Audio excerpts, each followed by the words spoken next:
Advocate Rajesh Tandon ने JLN अस्पताल में सालाना 9 लाख के घोटाले का लगाया आरोप।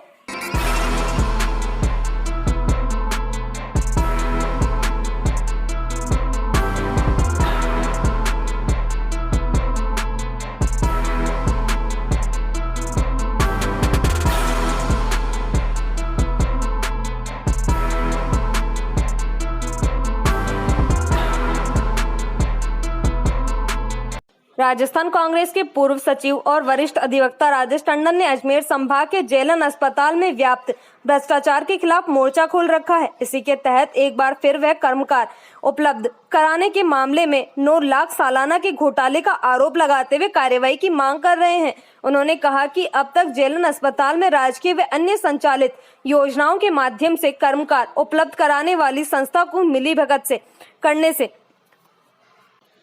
80,000 महीने का लाभ पहुंचाया जा रहा है और इससे राजकोष में घाटा हो रहा है तथा उन्होंने बताया कि वर्ष 2015 में Messrs Pannadhai security services Udaipur को कमीशन पर ठेका दिया गया था। इस कंपनी द्वारा कमीशन के आधार पर हर साल 9 लाख का सालाना घाटा राजकोष में हुआ और इसी प्रकार 50 लाख रुपए का नुकसान जेएलएन अस्पताल प्रशासन के माध्यम से सरकार को हुआ है। ऐसे में इस मामले पे को उचित कार्यवाही की जाए तथा संबंधित दोषियों पर कठोर कार्यवाही की मांग की गई। जी सर, आज किस तरह का ज्ञापन दिया है? और देखिए, 2015 से और 2018 तक ये जो प्लेसमेंट वाला श्रमिक की नियुक्तियों वाला होता है, जो ठेका दिया जाता है कर्मकारों की नियुक्तियों का, जिसमें सफाई कर्मचारी भी होते हैं, सिक्योरिटी गार्ड भी होते हैं और भी कई लोग होते हैं, तो इनकी नियुक्तियों का ठेका जो है अस्पताल प्राइवेट पार्टियों को देता है।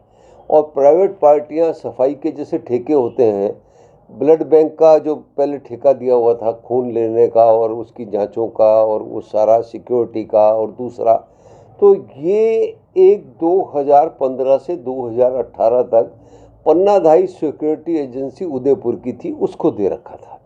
और पन्नाधाई को जब दे रखा था तो इसको 3.33% पे दे रखा था। 3.33% मतलब प्रति सैकड़ा का 3.33 रुपये प्रति सैकड़ा पे दे रखा था।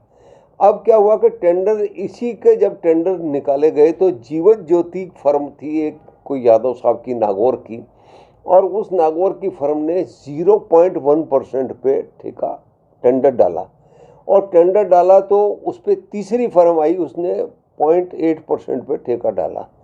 0.8% पे, और 0 वाली को इन्होंने निरस्त कर दिया कि इन लोगों को शायद अनुभव नहीं है, और 3.33% वाली पन्नाधाय जी को ही वापस इन्होंने काम उनसे करवा लिया। अब इसमें ई टेंडर होता है। ई टेंडर में क्या होता है कि पूरे हिंदुस्तान में ये टेंडर जाता है। एक बार टेंडर करने के 2.5 लाख रुपए खर्च होते हैं, और जो फर्म अगर नहीं काम कर पाती तो वो ब्लैक लिस्टेड होती है और उसकी जो राशि, सिक्योरिटी राशि होती है 5 लाख रुपए, वो जब्त हो जाती है। इन्होंने उसमें राजनीतिक दबाव था भाजपा का, और इन्होंने उस जीवन ज्योति का जो था उसको पैसे भी वापस कर दिया, उससे काम भी नहीं कराया। इसी प्रकार से इन्होंने क्या किया कि फिर टेंडर किया। फिर टेंडर करके फिर पन्नाधाय के मुकाबले में जब कम टेंडर आए तो इन्होंने कहा कि नहीं, इसने जो है 100 रुपये का स्टाम्प इस पर नहीं लगाया, 50 रुपये का स्टाम्प लगाया, जबकि उस पर 50 रुपये का रेवेन्यू टिकट लगा हुआ था। नोटरी पब्लिक ने ये बात कही है कि 50 रुपये का स्टाम्प इस पर लगा हुआ था। फिर इन्होंने जो है रेवेन्यू टिकट होने के बाद भी इसको वापस निरस्त कर दिया। फिर ये ई टेंडर हुए, फिर विज्ञापन के पैसे लगे, और फिर इन्होंने ये कहा प्राचार्य महोदय ने कि ये मामला अभी हाई कोर्ट में पेंडिंग है, जबकि ये मामला जेएलएन अस्पताल हाई कोर्ट में पार्टी नहीं था। सिर्फ वो लोग पार्टी थे जिनका के दूसरे लोग थे। अस्पताल जेएलएन अजमेर पार्टी नहीं था। फिर वो टेंडर निरस्त करके और पन्नाधाय को ही दे दिया। फिर जो है वापस ई टेंडर हुआ और उसने अप्लाई किया तो एक ही फर्म थी, इन्होंने उसका कैंसिल कर दिया कि एक फर्म होने से टेंडर नहीं दिया जा सकता, प्रतिस्पर्धा नहीं होती। इस प्रकार वापस पन्नाधाय को ही टेंडर दे दिया और 2018 तक का दे दिया।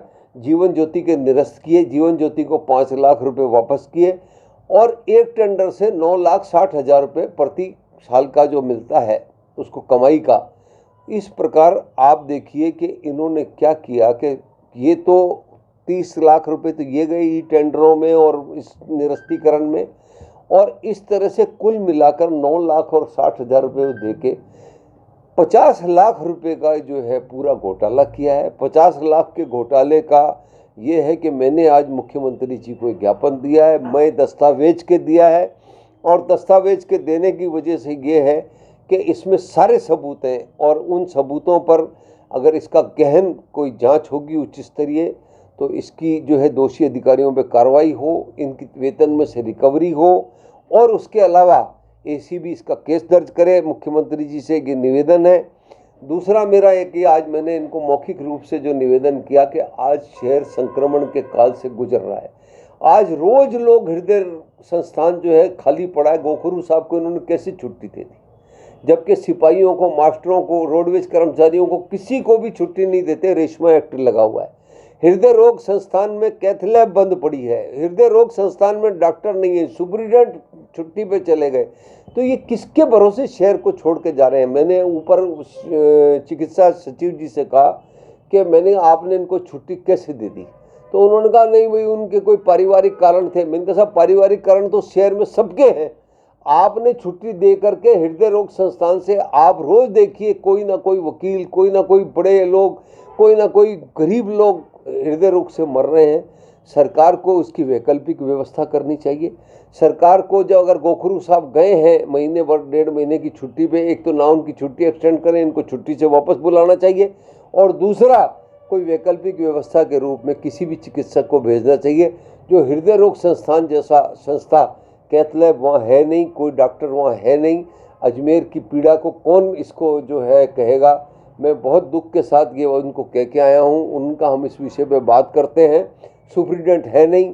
आज जो रोज अस्पताल में तमाशा हो रहा है, रोज आप देख रहे हो, कभी किसी को, कभी किसी को पीटी किट नहीं देते, कभी किसी को कुछ नहीं देते। इन सब बातों का मैंने विश्लेषण करके माननीय जिलाधीश महोदय के यहाँ आज अपनी बात रखी है, और ये उनको ज्ञापन और ये सारी बात दे के आया हूँ। मेरी अपेक्षा है कि इसमें शीघ्र अतिशीघ्र कार्रवाई।